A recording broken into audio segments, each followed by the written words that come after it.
Felix here. The Biden administration has just announced another $39 billion student loan forgiveness. Does this hurt SoFi? How the heck did the Biden administration do this, given that they were just told by the Supreme Court it was unconstitutional? And there is another plan in the offing which will be further forgiveness. And that's the bit that's actually really impactful for SoFi. So stick around till the end and I'll explain it all to you as quickly as humanly possible.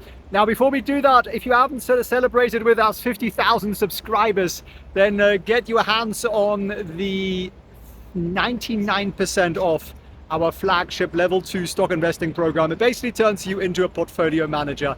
That's the intention. So get your hands on it. It's literally 99% off. That goes away at the end of the weekend. So first of all, what's the Biden administration done? Well, they are forgiving student loans for those who have loans older than 20 and 25 years out. And that adds up to about 800,000 people and tallies up to about $39 billion. Now, they're relatively low amounts that those people owe. So probably they're not SoFi customers, because if you have a student loan for 20, 25 years, you're probably a little bit older than the average SoFi customer. So I actually don't think this impacts SoFi to start with. That's the good news. It gets a little bit worse, unfortunately. It's also good because it creates some clarity.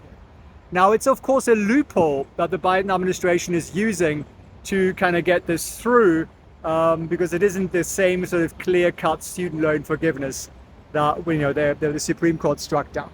Now, the second part is they are doing something to the SAVE program, S-A-V-E, and that is they're intending to reduce the amount of the discretionary income of a borrower they need to spend on interest. So far that's 10%. So 10% of your income goes on interest payments for student loans maximum. Now they're going to halve that to 5%.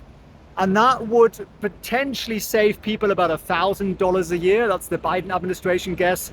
It'll cost, by the way, over the next decade, somewhere between $130 to $300 billion. Forgiveness doesn't happen unless you're in the Catholic Church. With money, somebody's got to pay for it. So it just adds to government debt, which is maybe also something we could touch upon in a second. So is that going to hurt SoFi? A little bit. I think a little bit, because it sort of makes it less of an important expenditure for students, and therefore there's a little bit less incentive to actually refinance something. If something's 10% your income, that's kind of painful. If something is 5% your income, that's a heck of a lot less painful, so you might not bother. But having said that, SoFi hasn't had any student loan business for 3 years, and they have had enormous quarters, 40% growth, beating all estimates, which had included student loan business. So I don't think it's really a big problem for them in long term. It's just it takes away a little bit of the sexiness of the student loan business. So where is this administration going with it? Well, my hope is that politicians are very cynical. They don't actually care generally about helping anybody other than themselves, and they enjoy power and that sort of thing, glory, backhanders. So Biden might come out and say, look, we've done it. We have forgiven 39 billion. We're doing this next SAVE thing. And that might actually be a victory lap. And they might then actually drop this madness and this nonsense and stop pushing for more of it. Because you know what? Student loan forgiveness, I'm not a fan. I am a fan of reducing the cost of education. That's where you need to start. And yeah, there are probably parts of borrowers who could do with some help. So take some of the Ukraine money and give it to Americans. That's what I would do with it. But I don't want to get into politics too much, although you are very welcome to tell me in the comments what I'm wrong on. I enjoy a good discussion, so don't be shy. In terms of government debt and why this is all like just this nonsensical giving away money thing, the US government has so far this year paid 600 billion in interest. And it's likely that's going to exceed $1 trillion by the end of the year, 1.2 or 1.3 trillion next year. Which means next year, interest payments will be a higher expenditure than Social Security. And you just have to think that through and go, the biggest expenditure the US has on Social Security, defense is 800 billion, and you're going to spend more on servicing debt than you are on that. And think what you could do with that money, right? Think about the airports, the bridges, the infrastructure, the education. I mean, you could make education practically free if you weren't wasting money on all sorts of nonsense. So that's the problem with high politicians, is they no vision, no long-term thinking, just how do I get past the next go mark so I get re-elected? And that's just the sad state of affair we're in. I'm in beautiful Hong Kong, if you hadn't noticed. Behind me here is a really old historic building. It's called Flagstaff House. It's a beauty.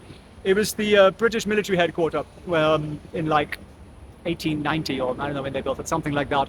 And behind me here, those banyan trees, they shipped them in from India. So they're literally like 130 years old, and they provide wonderful shade, which is why they planted them. And then you get a complete contrast here. I don't know whether you can see that, but literally down here, you've got skyscrapers. I don't know if you can really make them out. I don't think you can really make them out, but there is like Bank of China Tower behind me there, but there's, I don't know, 80 stories. And so it's a really lovely place, really beautiful park here, fantastic weather.